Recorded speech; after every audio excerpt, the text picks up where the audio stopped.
பாலசாரங்களுக்கு மட்டும் குறிப்பாக 2 வரி சேர்த்து வருது. அதுக்கப்புறம் தான் தெரியுது இவங்க எல்லாம் அவரோட கேர்ள் ஃப்ரெண்ட்ஸ்.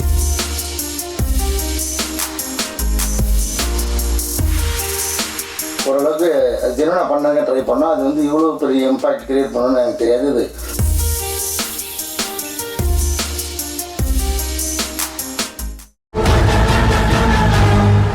எல்லாருக்கும் அன்பான மாலை வணக்கம். ரொம்ப மகிழ்ச்சி. அதாவது இது வந்து தேங்க்ஸ் கிவிங் மீட்டிங் தான். நீங்கள் இது வரைக்கும் எங்களுக்கு கொடுத்த ஆதரவுக்கு மட்டும் இல்லை, இனிமேல் இந்த படத்துக்கு கொடுக்க போகிற ஆதரவுக்கும் சேர்த்து தான். ஏன்னா இந்த படம் இன்னும் தியேட்டரில் நல்லா அதோட பர்ஃபார்மன்ஸ் பண்ணிகிட்டு இருக்குது. அது நீங்கள் இன்னும் எப்படி இது வரைக்கும் வந்ததுக்கு உங்களோட பங்கு எப்படி இருந்துச்சோ அதே மாதிரி திரும்பவும் தொடரணும் அப்படிங்கிறது தான் இந்த தேங்க்ஸ் கிவிங் மீட்டிங்கோட இது நினச்சிக்கிறேன் நான்.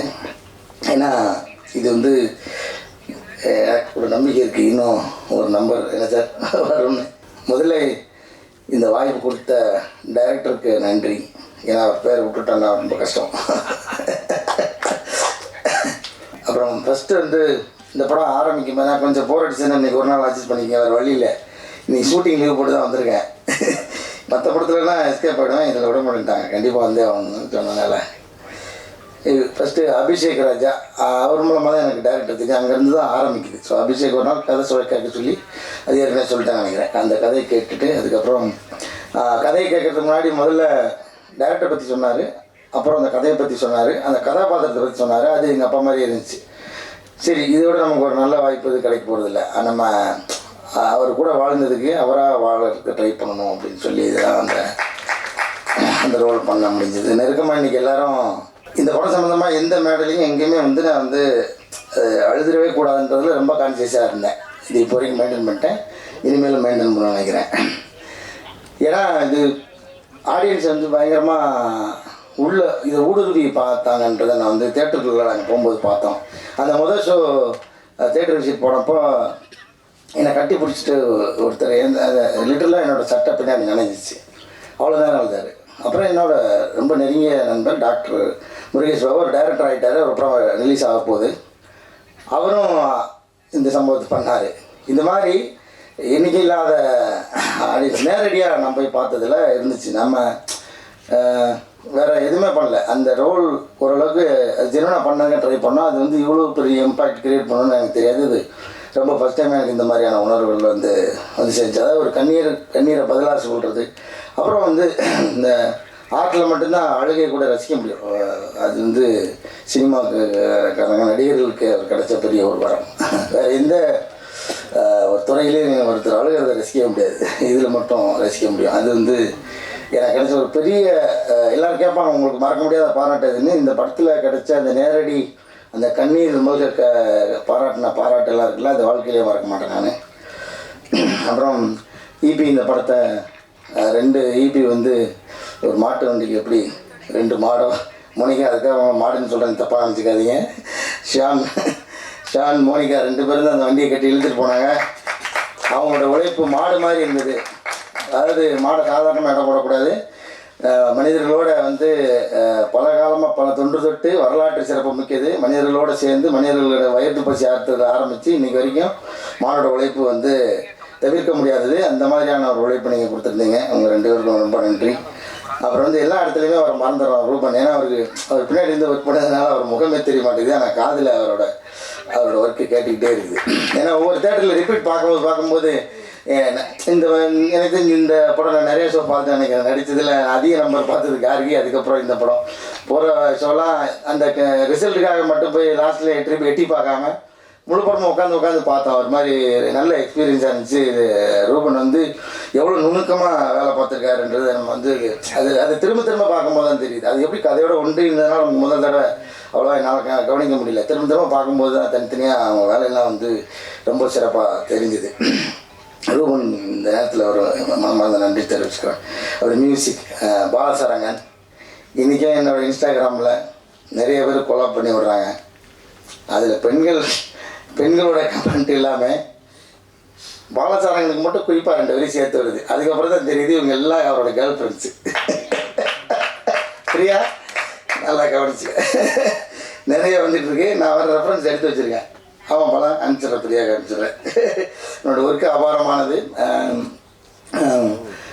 வந்து குறிப்பாக வந்து வடிவேல் சாருக்கு நன்றி சொல்லணும். அவர் வந்து அவர் நடிக்காத இன்னொரு படத்துக்கு குரல் கொடுத்து பாடியிருக்காரு. எங்களுக்கு அது ஒரு பெரிய நாங்கள் ஒரு ரொம்ப பெருமையாக அதை நினைக்கிறோம்.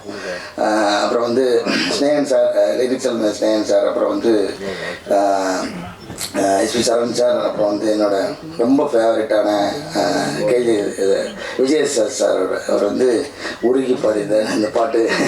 ரொம்ப நன்றி உங்கள் இசை டீமுக்கு வந்து ரொம்ப நன்றி.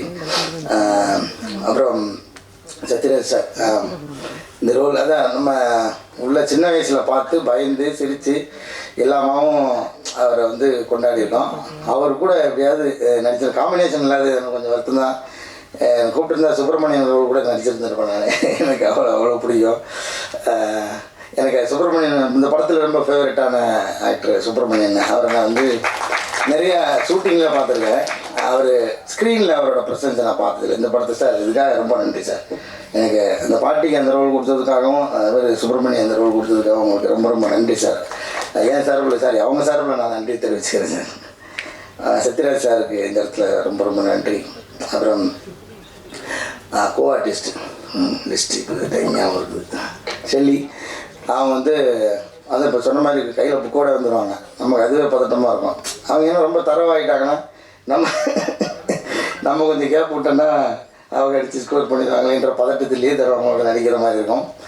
அவர் சொன்ன மாதிரி டேரக்டர் வந்து சொன்னார், நான் ஃபஸ்ட்டு அவங்களோட பழகாததுனால அவரோட இறுக்கமாக இருந்தேன் அப்படின்ற மாதிரி சொன்னார். அப்புறம் வந்து ஃப்ளாஷ்பேக் அப்புறமா ஷூட் பண்ணும்போது ஒரு மாதிரி இயல்பாக இருந்துச்சு அப்படின்னு சொல்லி சொன்னார். ரொம்ப அவங்களோட அந்த கணவன் மனைவியோட அந்நியோன்யத்தை பார்க்க முடிஞ்சுன்னு சொன்னார். கணவன் மனைவி அந்நியனும் இருக்கிற மாதிரி சீன் வச்சா தானே நீங்கள் பார்க்க முடியும். பட் எனிவே அவங்களோட ஒர்க் பண்ணது எனக்கு ரொம்ப ரொம்ப மகிழ்ச்சி. விஸ்வா வந்து பிகினர் மாதிரி நம்ம ரொம்ப மெச்சோர்டாக ஆக்ட் பண்ணியிருக்கான். அவங்களுக்கு தெரியும் அந்த இயல்பு தன்மையில் ரொம்ப அற்புதமாக நடிச்சிருக்கான். உன்னுடைய வளர்ச்சிக்கு என்னுடைய பாராட்டுகளும் நன்றியும். ரோஷினி வந்து நடிக்கும்போது எனக்கு காம்பினேஷனாக கொஞ்சம் கம்மியாக தான் இருந்துச்சு. பட்டு அந்த எங்கள் அப்பா வந்து எங்கள் அக்காவை ஆக்சுவலாக அப்படி கூடுவார். நான் அந்த இதை வந்து அவர்கிட்ட டேரக்டர்கிட்ட வந்து அடம்பிடிச்சி அந்த டேர்ம் வந்து உள்ளே வச்சிட்டேன். அந்த என்னடா பாப்பான்னு சொல்லி கூப்பிட்றது, அது வந்து பேர் சொல்லி கொடுக்க மாட்டார். அவர் அப்படி தான் கூப்பிடுவார். நான் ரோஷினியை பார்க்காம அவர் ரோஷினி தான் அடிக்க போகிறாங்கன்னு தெரியும். அவங்க மீட் பண்ணாமலே அந்த ஃபோன் கட் சீன் அதெல்லாமே எடுத்தாச்சு. அது வந்து ரொம்ப இம்பேக்ட்ஃபுல்லாக ஆனதுக்கு காரணம் ரோஷினியோட அந்த பக்கத்தில் இருந்த பர்ஃபார்மன்ஸு. அது ரொம்ப நன்றி ரோஷினி உங்களோட பங்களிப்புக்கு இந்த படத்துக்கு. அப்புறம் வந்து அண்ணன் நாங்கள் வந்து ஏன் கவுண்டர் ஐயான்னு சொல்லணும்னா 2-3 படம் நாங்கள் சேர்ந்து நடிச்சிருக்கோம். நீங்கள் என்ன வசனம் பேசினாலும் அதுக்கு ஒரு கவுண்டர் வச்சுக்கிட்டே இருப்பார். அந்த ஷார்ட்டு முடிகிறது அவர் மேலே தான் இருக்கணும். நீங்கள் விட்டு கொடுத்தா தான் உண்டு. ஏன்னா இப்படிக்கு அவர் தான் போடுவார். அந்த இப்படிக்கு போடுற வரைக்கும் சொல்லிக்கிட்டே இருப்பார். அதனால் நாங்கள் கடைசியில் விட்டு கொடுத்துருவோம். அதனால் கவுண்டர் சொன்னால் வந்து ஒரு சின்ன போர்ஷனாக இருந்தாலும் எங்களுக்காக வந்து எங்கள் கூட சேர்ந்து நடித்து கொடுத்துருக்காரு. ரொம்ப நன்றி ஐயா, மகிழ்ச்சி. அப்புறம் வந்து கோஆர்டிஸ்டில் வரட்ட ஆனந்த் சார் அவர் சொன்ன மாதிரி அவர் எக்ஸ்பீரியன்ஸுக்கு ரொம்ப அசால்ட்டாக பண்ணிட்டார். பண்ணும்போது எங்களுக்கு உண்மையிலே அந்த எனக்கு அது ஏன்னா கேஷுவலாக ஒரு ஃப்ரெண்டு கூட நடிக்கிறார்ன்ற மாதிரி தான் விட்டேன். அப்புறமா அது எல்லோரும் கோட் பண்ணி திரும்ப பேசும்போது அந்த கெயில் கேரக்டரு அப்படி சும்மா வந்தாலும் பயங்கரமாக ரொம்ப லைவாக இருந்துச்சு. அப்படிலாம் நிறைய பேர் சொல்லும்போது ரொம்ப மகிழ்ச்சியாக இருந்துச்சு சார். உங்களை அனுபவத்தை எங்கள் கூட ஷேர் பண்ணிக்கிட்டு இருக்காங்க. ரொம்ப நன்றி sir. Thank you so much sir. Kids sir இல்லை ஓகே குழந்தைகள் அந்த குழந்தைகள் அடித்தாங்க தனுஷ் கார்த்திக், அப்புறம் குட்டி பாப்பா பேர் சார் சாட்சிதா ஓகே. அவங்க எல்லாமே வந்து சூப்பராக கோஆப்ரேட் பண்ணாங்க. தனுஷ் கார்த்திக்லாம் கோஆப்ரேட் பண்ணல, எங்களை வச்சு செய்வான். ஆனால் அதுதான் அந்த கேரக்டருக்கு ரொம்ப பொருத்தமாக இருந்துச்சு. ஏன்னா அதை திரும்ப நான் ரெகுலேட் பண்ணி பார்க்குறதுக்கு அவனோட முகம் எனக்கு ரொம்ப உதவுச்சு. ஏன்னா ஃபோன் பண்ணிகிட்டே இருக்கும்போது சின்ன வயசில் டிவி கூட பார்க்க விடாமல் மேலே புரண்டிகிட்டு இருக்கிறவர் அந்த சுட்டி பையனா ரொம்ப அழகாக எனக்கு கண்ணுக்கு தெரிஞ்சாது. அவனை நம்ம மிஸ் பண்ணுறோன்ற ஒரு ஃபீல் இருந்துச்சு. இவனை நேரில் பார்க்கும்போது அவனை கனெக்ட் பண்ணும்போது அந்த ஃபீல் ஆட்டோமேட்டிக்காக வந்துச்சு. ஸோ இதுக்கெல்லாம் ஒரு கேஸ்டிங் வந்து ரொம்ப முக்கியம் நினைக்கிறேன். நடிகர்களுக்கு இன்னும் மற்ற நடிகர்கள் கனெக்ட் பண்ணி நடிக்கிறதுக்கு அந்த கோ ஆர்டிஸ்ட்ன்றது ரொம்ப ரொம்ப முக்கியம் நினைக்கிறேன். சாம்ஸ் சார் இன்னும் வரல நினைக்கிறேன் இன்றைக்கி. ஆமாம், அவரும் நிறையா ஷேர் பண்ணிக்கிட்டார் அவரோட அனுபவங்களை. அவருக்கு ரொம்ப நன்றி. அப்புறம் நம்ம ஜார்ஜ் மரியாதை அவரெல்லாம் கண்டிப்பாக பிஸியாக இருப்பார், தோதிருக்காது. அவரோட நடிக்கும்போது தான் நான் வந்து பெரிய கிரைம் பண்ணிட்டேன். ஒரு நாள் 6 மணியே ஆயிடுச்சு. கிரேஸ் டைமில் ஷூட்டிங் பண்ணிகிட்டு இருக்கோம். அந்த டிரைவிங் கற்றுக்கிறதுல அது வந்து முடிக்கவே முடியல. அது எனக்கு ஒரு தடவை சிரிப்பு வந்துச்சுன்னா திரும்ப அதை எடுத்த ரொட்டீனாக எத்தனை தடவை அந்த ஷாட் எடுத்தாலும் திரும்ப திரும்ப சிரிப்பு வரும். அது வந்து அடக்கவே முடியாமல் வந்துகிட்டே இருந்துச்சு. அப்புறம் ஒரு இடத்துல டைரக்டர் வந்து ரொம்ப பொறுமையிலேருந்து வந்து சொல்லிட்டாரு, சார் அவ்வளோதான் லைட் போக போகுது, இந்த ஒரு தடவை எடுத்துக்கலாம், சிரிக்காம வருங்க அப்படின்னு பல்ல கடிச்சிட்டு அந்த ஷாட் நடிச்சுட்டு வந்தோம். ஜார்ஜ் மரியானனுக்கு ரொம்ப நன்றி. மற்ற யாராவது விட்டுருந்தா கூட நடித்த எல்லாருக்குமே ரொம்ப ரொம்ப நன்றி. அப்புறம் வந்து எஸ்ஆர் பிரபு சார் முக்கியமான பங்கு. அதாவது இந்த அதான் காசு வச்சுருந்தால் படம் எடுத்துடலாம், நல்ல ரைட்டிங் திறமைசாலியாக இருந்து எழுதியிருந்தால் நல்ல படமும் நல்ல கதையாகவும் வந்துடும், டைரக்ஷனும் பண்ணிடலாம், எல்லாம் ஓகே எடுத்துடலாம், எல்லாமே நல்ல படமாகவே இருந்திருக்கும். ஆனால் அது மக்கள்கிட்ட போய் சேர்றதுக்கு வந்து முக்கியமான ஒரு காரணம் வந்து எஸ்ஆர் பிரபு சார். அது வந்து அந்த மாதிரியான ஒரு லேபிள் அடித்து ஒட்டும் போது தான் அந்த ப்ராடக்டே வந்து வேல்யூ மாறுது, இன்னும் கொஞ்சம் கூடுதுன்னு நினைக்கிறேன். ஸோ உள்ளே இருக்கிற அந்த பொருள் தரமாக இருந்தாலும் அது மேலே ஓட்டுற லேபிள் ரொம்ப முக்கியன்ற மாதிரி எஸ்ஆர் பிரபு சார் இந்த படத்தை வந்து ரிலீஸ் பண்ணியிருக்காங்க. எங்கள் டீம் சார் நன்றி தெரிவிச்சுக்கணும். யுவன் சார் ரொம்ப நன்றி சார். உங்களோட அந்த முதல் அந்த சொன்ன சொல்கிறது அந்த ஃபஸ்ட்டு இது இருக்குல்ல, அது நீங்கள் சொன்னது தான் டேரக்டர் அடிக்கடி சொல்லியிருப்பாரு. யுவன் சாரோட ரியாக்ஷன்லேயே எனக்கு தெரிஞ்சிருச்சு இந்த படம் வாங்கிடுவாங்க அப்படின்றது. அந்த மாதிரி நீங்கள் இந்த படத்தை ரிசீவ் பண்ணதுக்காக ரொம்ப நன்றி சார். ஜாக்கி சார் இதுக்கு முன்னாடி கார்கி ஒர்க் பண்ணார். அப்போ இந்த படம் கதை கேட்ட ஒரு நாள் எனக்கு ஃபோன் அடிச்சு கதை கேட்டுட்டு ஃபோன் அடிச்சார் நினைக்கிறேன். ஆமாம் ஆமாம் அந்த மாதிரி நான் தான் பண்ணுறேன் அப்படின்னாரு. எனக்கு ரொம்ப சந்தோஷமாக இருந்துச்சு. அவ்வளோ பிஸிலையும் அவ்வளோ பெரிய பெரிய படங்களுக்கு அந்த பெரிய முரட்டு படங்களுக்கு மத்தியிலையும் இந்த படத்துக்கு வந்து ரொம்ப ஆத்மார்த்தமாக வேலை பண்ணி கொடுத்த ஜாக்கி சாருக்கு வந்து ரொம்ப நன்றி. எடிட்டர் சமோஸ்கி அதான் அவரை பற்றி பாராட்டுறதுக்கு என்ன இருக்குது, ஏன்னா இன்னும் ஒரு வேலையை முடிக்கவே இல்லை, இன்னமும் ஒரு வேலை கொடுத்துக்கிட்டே இருக்காங்க பாவம். எனக்கு தெரிஞ்சு நான் பேசுகிறதையும் கொண்டு போய் எடிட் பண்ணி நைட் எடிட் பண்ணி காலைல போஸ்ட் பண்ணுவார். அவ்வளோ கண்டென்ட் எடிட் பண்ணிகிட்டு இருக்காரு. தியேட்டருக்கு நாங்கள் போகிற ஃபுட்டேஜெலாம் எடுத்து எடுத்து அனுப்பிக்கிட்டே இருக்காங்க. அட்லி போட்டு சளைக்காமல் வேலை பார்த்துருக்காரு. அவர் செவத்து வாரமாக திருப்பி வச்சுட்டாங்க. அவர் சிஸ்டத்தை வேறு எதையுமே பார்க்க முடியாது, சிஸ்டத்தில் பண்ணி தான் உட்காந்துருக்காரு. இப்போ வரைக்கும் கடின உழைப்பாளி. நீங்கள் வாங்கின சம்பளத்துக்கு மேலே தான் வேலை செஞ்சுருப்பீங்கன்னு நினைக்கிறேன். சதீஷ் உங்களுக்கு வாழ்த்துக்கள். ரொம்ப பெரிய இடம் இருக்குது நினைக்கிறேன். நிறைய பேர் எடிட்டிங் வந்து ஒர்க் பண்ணி சொன்னாங்க. அந்த வகையில் ரொம்ப மகிழ்ச்சி சதீஷ், நன்றி. அப்புறம் வந்து குழந்தைங்க அடிச்சிட்டாங்க டிசைனர் நந்தினி, அவங்களையும் சொல்ல மாட்டேங்குது. ரொம்ப அதாவது அவங்களுக்கு ப்ரீவியஸாக ஒர்க் பண்ண படங்கள் எல்லாமே ரொம்ப பொருத்தமான ஒரு காஸ்டியூம் இருக்கும். அது எந்த வகையிலையும் இப்போ வந்து அந்த சரி ஓகே அந்த அதை பற்றி டீட்டெயில் நம்ம படத்துக்கு எந்த வகையிலும் எங்கேயுமே வந்து அந்த காஸ்டியூம் வந்து துருத்திராமல் ரொம்ப இயல்பான அந்த கலர் என்ன சொல்கிறது கலர் பலட் தானே இதில் ஆனந்தோட சேர்ந்து அப்படி ஒரு சூப்பரான ஒரு கொடுத்தாங்க. ரொம்ப இந்த படத்தோட அந்த உடை வந்து வடிவமைப்பு ரொம்ப இயல்பாக இருந்தது. இந்த படம் இயல்பாக இருந்ததுக்கும் ரொம்ப உறுதுணையாக இருந்துச்சு நினைக்கிறேன். நந்தினிக்கு ரொம்ப நன்றி. இந்த இடத்துல ஹரி நம்ம ஹரி இங்கே அவர் வரல நினைக்கிறேன்ல. ஆமாம் அவர் இபி ஹரி அவரும் வந்து இந்த படத்துக்கு ஒரு முக்கியமான பில்லராக இருந்திருக்காரு. நிறைய ப்ராக்டிக்கலான சுச்சுவேஷனில் எங்களுக்கு ஷூட்டிங்கை நடத்தி கொடுத்தாரு. அவர்களுக்கும் ரொம்ப நன்றி. அப்புறம் தியேட்டரில் வந்து இந்த படத்தை வந்து சொந்த படம் மாதிரி ஒரு வீட்டுக்கு வந்து விருந்தாளி எப்படி கவனிப்பாங்களோ அது மாதிரி இந்த படத்துக்கு நிறைய கவனித்து நிறைய ஸ்க்ரீன்லாம் கொடுத்து ஸ்பெஷல் அட்டென்ஷன்லாம் கொடுத்த திரையரங்க உரிமையாளர்களுக்கும் அந்த தொழிலாளர்களுக்கும் எங்களுடைய மூலமாக அந்த நன்றி தெரிவிச்சிட்டோம். இது மூலமாக அப்புறம் வந்து நிறைய வாட்டி அவர் சொல்ல மாட்டேன் யுவராஜ் எப்படி சொல்லுவாங்க அந்த இன்ஜின் மாதிரி வண்டிக்குள்ளே இருந்து ஓடிக்கிட்டே இருக்கார். அவர் தான் இந்த இன்ஜினை வந்து ஸ்டார்ட் பண்ணதுக்கப்புறம் ஓட்டிக்கிட்டே இன்றைக்கி வரைக்கும் வண்டி ஓடுறதுக்கு காரணமாக இருக்கிற யுவராஜ் அவர்களுக்கு ரொம்ப ரொம்ப நன்றி.